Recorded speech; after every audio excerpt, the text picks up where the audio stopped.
Comme tous les gens, date de mon anniversaire le 22 janvier, je vais chez le cardiologue, cabinet de cardiologie, pour contrôler mon hypertension artérielle. Voilà, c'est important de le faire chaque année, on va faire un sujet là-dessus. Bonjour docteur Sympathie, aujourd'hui je viens vous voir pour mon hypertension, alors pouvez nous rappeler ce qu'est l'hypertension? Une hypertension, c'est un excès de tension artérielle, un excès de pression à l'intérieur des vaisseaux artériels. Alors, comme toute maladie, tout le monde essaye de trouver pourquoi moi, pourquoi j'ai ça, est-ce que c'est secondaire à une autre pathologie. Bon, il faut savoir que dans 90% des cas, malheureusement, l'hypertension artérielle est primaire et donc elle n'est pas la conséquence d'une maladie, c'est la résultante d'un certain nombre de phénomènes neuro-hormonaux et altération des parois artérielles avec l'âge, bref. Tout ceci n'a pas de répercussion ni sur le traitement, ni sur l'évolution. Alors, comment on sait qu'on est hypertendu? Parce que moi, je m'en suis aperçu, parce qu'effectivement, j'avais des acouphènes, j'avais des petits vertiges. Quels sont les premiers signes avant-coureurs pour se dire, tiens, il faut que je consulte?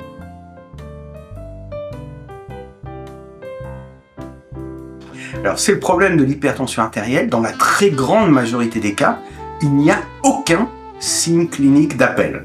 Il peut y avoir des signes cliniques d'appel comme des bourdonnements d'oreilles, des maux de tête, des saignements de nez, mais dans la majorité des cas, il n'y a carrément aucun signe d'appel et pourtant l'hypertension artérielle est une maladie grave et qui est en pleine expansion du point de vue démographique, malgré son ancienneté. Ouais, je crois qu'il y a une prévalence dans le monde de plus de 30%. Ça veut dire que 30% des gens sont atteints d'une hypertension.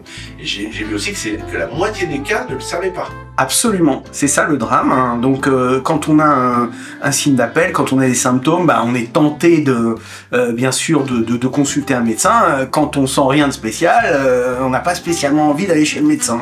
Donc c'est ça le problème. Et pour autant, une hypertension artérielle méconnue et asymptomatique et a un potentiel aussi de risque aussi important qu'une hypertension artérielle qui est ressentie. Et quels sont les risques justement? Sur quelle pathologie on peut arriver si on ne connaît pas cette hypertension? C'est quoi les risques?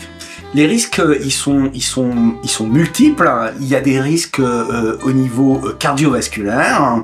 Ça favorise l'angine de poitrine, l'infarctus du myocarde. Donc, le fait d'avoir une hypertension artérielle favorise les dépôts d'athérosclérose au niveau des artères. Ça peut avoir des répercussions neurovasculaires avec un risque d'accident vasculaire cérébral, qui peuvent être des accidents vasculaires cérébraux ischémiques, c'est-à-dire par une artère qui se bouche à cause de l'athérosclérose, parce que l'hypertension artérielle est un facteur de risque cardiovasculaire, c'est un facteur de risque d'athérosclérose, autrement dit de dépôt d'athérome qui bouche les artères. Ça peut favoriser même des AVC hémorragiques par hypertension, par hyperpression dans les artères et en particulier dans les artères du cerveau. Et ça peut avoir aussi, et c'est particulièrement sournois et ça peut être très grave, des répercussions au niveau du rein et favoriser l'insuffisance rénale chronique et insuffisance rénale chronique qui peut conduire à un moment donné à la dialyse.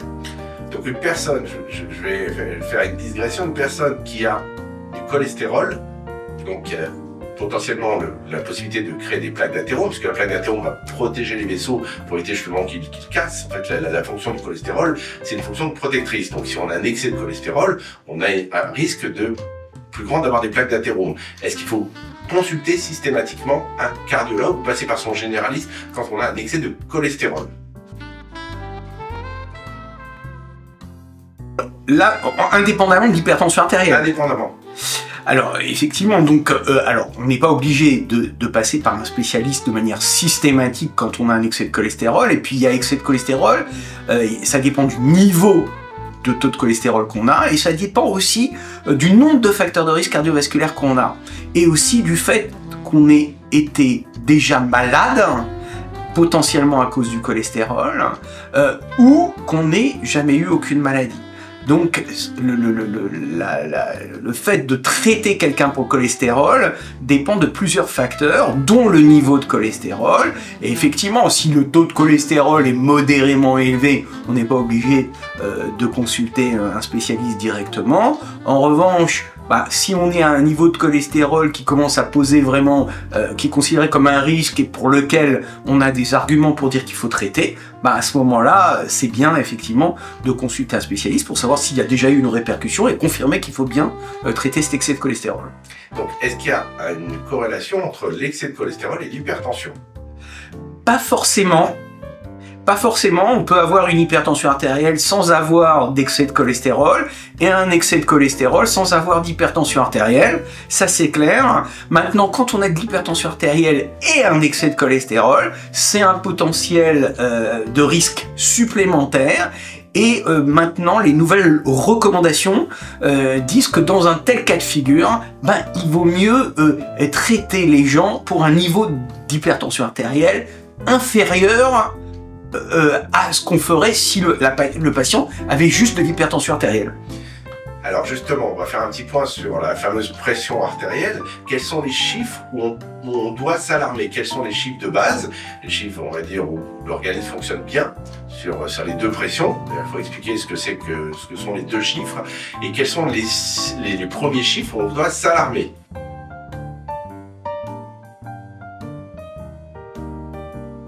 Alors d'abord pour parler des premiers chiffres, donc parce qu'effectivement des fois ça questionne les gens, en fait c'est uniquement une question d'unité.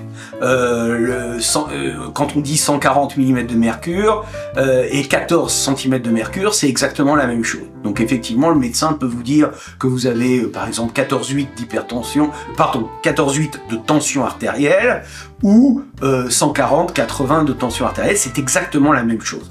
Alors après, à partir de quand on parle d'hypertension artérielle? On parle d'hypertension artérielle quand, j'irai sur au moins 3 mesures consécutives dans le temps, on a une tension artérielle supérieure ou égale à 14,9 ou 140-90, supérieur ou égal à ça de tension artérielle.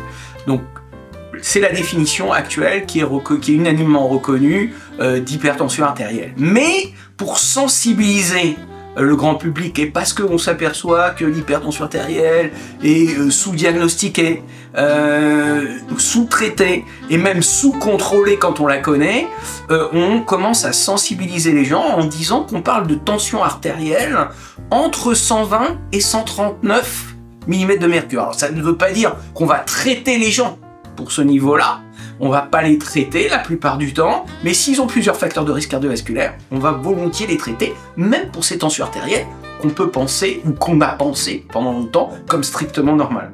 Donc, si on va chez le médecin et qu'on a une tension de 12-13, et qu'on a des facteurs de risque, on doit suspecter ou pas une hypertension à venir. Alors, pas forcément, mais ça incite à la vigilance. Donc on n'est pas obligé d'aller consulter un spécialiste si on a 13 de tension, qui est une tension jugée élevée, mais qui n'est pas considérée comme déclenchant un traitement de manière systématique, puisque l'hypertension artérielle, c'est vraiment au-dessus de 14,9, donc il n'y a pas d'excès d'inquiétude si on a 13 de tension, la plupart du temps c'est normal. Mais par exemple, si on est diabétique, si on est fumeur et qu'on a une tension artérielle à 13, on peut commencer à se poser la question, est-ce qu'il ne faut pas traiter, ou si on a une insuffisance rénale aussi associée, et volontiers on peut encourager le traitement à ce niveau-là. Or souvent, il faut bien le dire, il y a souvent un frein de la part du patient, parce que qui dit hypertension artérielle dit un traitement qu'on va prendre en continu et de manière pérenne, et c'est des fois l'entrée dans la prise médicamenteuse pour un patient, et donc évidemment les patients freinent un peu, surtout s'ils n'ont pas de symptômes. Donc il ne s'agit pas de traiter tous les gens qui ont moins de 14 de tension. L'hypertension artérielle, encore une fois, c'est plus de 14 pour le premier chiffre et ou plus de 9 pour le deuxième chiffre. Mais vigilance et traitement éventuel s'il y a beaucoup de facteurs de risque. Alors justement, sur ces chiffres, est-ce qu'il y a une hypertension dite modérée ou sévère? Comment on fait la distinction entre les deux au niveau cardiaque? Oui, exact. Bon, alors effectivement, si on est dans des chiffres, on considère que supérieur ou égal à 14,9, c'est l'hypertension artérielle. Maintenant, il faut faire attention. Il faire attention aussi, c'est pas parce qu'on a de l'hypertension artérielle qu'on va déclencher immédiatement un traitement. D'abord, il faut être sûr que ces chiffres soient pérennes. Il faut prendre bien la tension artérielle. Il faut éliminer le côté stress qu'on a souvent chez le médecin et on encourage volontiers soit la MAPA, la mesure ambulatoire de la pression artérielle, soit les automesures tensionnelles qui sont tout aussi valables si les tensions artérielles sont bien prises, c'est-à-dire prises au repos, avec un bras qui est reposé sur un support et non pas crispé, après au moins 5 minutes de repos, assis ou allongé, et il faut sur plusieurs mesures consécutives avoir des chiffres tensionnels élevés. Aussi, il est normal, c'est vrai, quelquefois on fait cette recherche de vérifier si les patients sont dits, comme on dit dans notre jargon, deeper, c'est-à-dire qu'ils ont une tension artérielle. Normalement, la tension artérielle de tout un chacun diminue la nuit. Et ça, on peut s'en apercevoir effectivement qu'avec une mesure automatisée, forcément. Mais voilà. Donc le holter d'effort est donné par le cardiologue. Le holter tensionnel. Le holter tensionnel, pardon. Ouais. Il est donné par le cardiologue s'il y a une suspicion d'insuffisance, d'hypertension artérielle, et donc c'est une mesure sur 24 heures. Oui, mais il faut reconnaître que dans la vie quotidienne, il est difficile d'obtenir des MAPA. Pour plusieurs raisons, il faut que même le spécialiste ait l'appareillage, c'est un acte qui n'a pas une reconnaissance par la sécurité sociale parce qu'il n'est pas coté, il n'est pas remboursé, donc c'est pas... Donc, on en vient à la mesure ambulatoire de la pression artérielle quand vraiment on est ennuyé avec des chiffres limites qu'on ne sait pas comment manager. Mais la plupart du temps, on s'en sort très bien avec les automesures tensionnelles à domicile. D'accord, donc 3 mesures le matin, 3 mesures le soir. C'est la règle des 3. On est bien, on a une bonne... C'est la règle des 3, oui, oui, et comme ça on n'a pas de regret sur le fait qu'il faut traiter ou pas traiter. Donc 3 mesures consécutives au même endroit, aux mêmes heures, matin et soir, dans les mêmes conditions. Parce que si on modifie les conditions prises, absolument, absolument. Si vous faites ça après avoir perdu un membre de votre famille ou après un gros stress, une grosse journée de travail, paf, vous asseyez, vous rentrez chez vous, tiens, je me sens pas bien, j'ai mal à la tête, paf, je prends ma tension. C'est pas l'idéal, voilà. Ouais, donc il faut vraiment bien prendre sa tension, c'est très important. La prendre au repos, 5-10 minutes reposée, dans une lumière pas trop vive et avec pas des bruits ambiants. Et là, on a une vraie tension artérielle. Absolument.